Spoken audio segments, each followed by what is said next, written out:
Terusan Panama adalah jalur buatan manusia yang menghubungkan Samudra Atlantik dengan Samudra Pasifik. Terusan ini membentang sepanjang sekitar 82 kilometer melalui negara Panama di Amerika Tengah. Dibuka pada tahun 1914. Terusan Panama adalah salah satu pencapaian rekayasa terbesar di dunia, memungkinkan kapal-kapal untuk menghemat waktu dan jarak tempuh yang signifikan dibandingkan dengan harus mengelilingi ujung selatan Amerika Selatan. Gagasan membuat terusan ini sudah ada sejak zaman kolonial, ketika para penjelajah Eropa mencari rute yang lebih pendek antara Atlantik dan Pasifik. Namun, usaha konstruksi ini baru dimulai pada abad ke-19. Proyek Terusan Panama pertama kali diinisiasi oleh Perancis pada tahun ke-1880. Proyek ini dirancang sebagai salah satu jalur pelayaran internasional yang menghubungkan Samudra Atlantik dengan Samudra Pasifik, yang akan mempersingkat waktu perjalanan kapal-kapal dagang.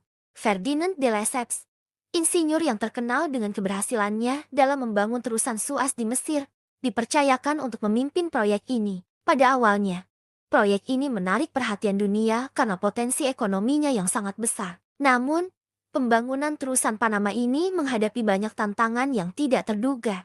Salah satu tantangan terbesar adalah kondisi geografis dan iklim tropis di wilayah Panama. Penyakit seperti malaria dan demam kuning merenggut banyak korban jiwa di antara pekerja. Selain itu, teknologi pada saat itu belum cukup maju untuk menangani medan yang begitu sulit. Kesulitan-kesulitan ini menyebabkan banyak keterlambatan dan pengeluaran biaya yang jauh lebih besar dari yang diperkirakan. Pada tahun 1889, setelah mengalami banyak kegagalan dan kehabisan dana, perusahaan Perancis yang mengelola proyek tersebut akhirnya bangkrut. Proyek ini kemudian diambil alih oleh pemerintah Amerika Serikat pada awal abad ke-20. Amerika Serikat melihat pentingnya terusan Panama untuk kepentingan militernya dan perdagangan. Pada tahun 1903, setelah perundingan dengan Kolombia yang pada saat itu menguasai wilayah Panama gagal, Amerika Serikat mendukung revolusi Panama yang berujung pada kemerdekaan Panama. Tak lama kemudian, perjanjian Heybou-Varilla ditandatangani, memberikan Amerika Serikat hak untuk mengendalikan zona kanal sepanjang 10 mil atau 16 kilometer. Ketika Amerika Serikat mengambil alih proyek ini, mereka membawa pendekatan yang lebih terorganisir dan dana yang cukup untuk menyelesaikan pembangunan terusan. Salah satu langkah pertama yang penting adalah pengendalian penyakit yang dilakukan oleh Dr. William Gorges yang berhasil memperbaiki kondisi sanitasi dan mengambil langkah-langkah pengendalian nyamuk yang sangat mengurangi tingkat infeksi malaria dan demam kuning di wilayah tersebut. Dalam pembuatan terusan ini, salah satu inovasi besar yang diterapkan Amerika adalah menerapkan sistem pintu air lock system yang memungkinkan kapal untuk naik dan turun melewati perbedaan ketinggian antara Samudra Atlantik dan Samudra Pasifik, dengan teknologi dan manajemen yang lebih baik. Setelah sekian lama, proses pembangunan proyek tersebut akhirnya diselesaikan dan terusan Panama resmi dibuka pada tanggal 15 Agustus tahun 1914. Kepemilikan dan pengelolaan terusan Panama ini tetap berada di tangan Amerika hingga tahun 1999.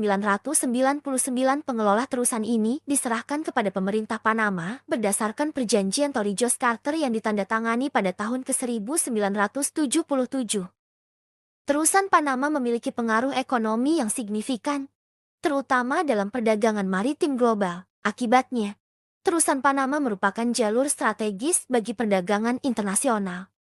Sejak saat kanal ini berfungsi, Panama Canal Authority mengelola dan mengoperasikan terusan dengan keuntungan yang signifikan bagi ekonomi Panama. Pada tahun 2007, proyek perluasan terusan Panama dimulai untuk mengakomodasi kapal-kapal besar yang dikenal sebagai New Panamax. Proyek ini melibatkan konstruksi set kunci baru yang lebih besar dan lebih lebar serta penggalian tambahan untuk memperluas jalur air. Dengan perluasan terusan ini, meningkatkan kapasitas pengangkutan global dan mengurangi kemacetan, serta membuka peluang ekonomi baru bagi logistik dan meningkatkan kinerja jalur perdagangan yang lebih efisien.